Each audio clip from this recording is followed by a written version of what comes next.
Assalamualaikum warahmatullahi wabarakatuh. Saya Eni Chandra Nurhayati akan menyampaikan hasil ringkasan dari materi Bapak Dr. Syihabuddin, ya, yaitu mengenai tentang teori belajar. Teori belajar adalah teori yang pragmatik dan eklektik. Teori dengan sifat demikian ini hampir bisa dipastikan tidak pernah mempunyai sifat yang ekstrim. Tidak ada teori belajar yang secara ekstrim memperhatikan hanya dari aspek mahasiswa saja, atau bahkan mementingkan aspek dosen saja, atau kurikulum saja. Namun, teori belajar lebih menekankan kepada beberapa aspek di dalamnya. Kemudian, tentang motivasi belajar.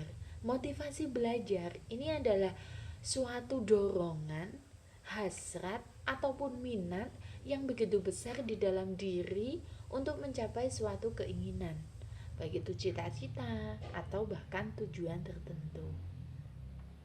Adanya motivasi ini akan membuat individu berusaha sekuat tenaga untuk mencapai apa yang diinginkan. Ya.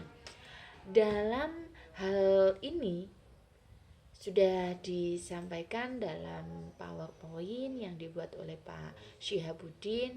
Ya. Terdapat 5 teori. Ya. Yang pertama yaitu teori tingkah laku, yang kedua kognitif, yang ketiga humanistik, dan yang keempat konstruktivistik.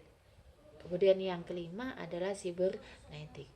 Dari 5 hal ini, ya, itu ada beberapa hal yang lebih ditekankan. Untuk yang pertama yaitu pada teori tingkah laku, ya.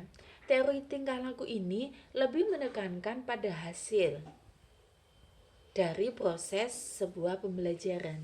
Jadi titiknya itu pada proses pembelajarannya. Kemudian yang kedua yaitu ada teori kognitif, ya. Kalau teori kognitif ini lebih menekankan pada proses belajarnya. Yang ketiga yaitu humanistik.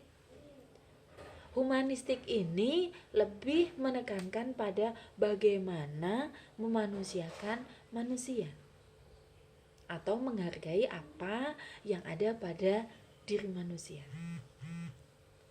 Kemudian yang keempat adalah teori humanistik. Kalau teori humanistik ini lebih menekankan pada isi yang akan dipelajari dalam proses belajar. Kemudian selanjutnya yaitu konstruktivistik. Belajar itu istilahnya terjadi dari suatu proses bentukan mahasiswa itu sendiri. Kemudian yang kelima yaitu teori sibernetik. Kalau teori sibernetik ini lebih menekankan pada sistem informasi yang dipelajari. Nah, dari kelima teori tersebut itu ada beberapa kesamaan, ya. Salah satunya yaitu mencapai hasil pembelajaran yang lebih aktif, baik itu menjadikan siswa lebih aktif maupun mahasiswa lebih aktif, dan juga membangun pengetahuan yang lebih, ya. Kalau kita ngomong masalah kelemahan, jelas dari kelima teori tersebut ada beberapa kelemahan, ya. Yang pertama yaitu dari teori tingkah laku. Itu proses belajarnya itu kan sangat kompleks sekali, sehingga apa?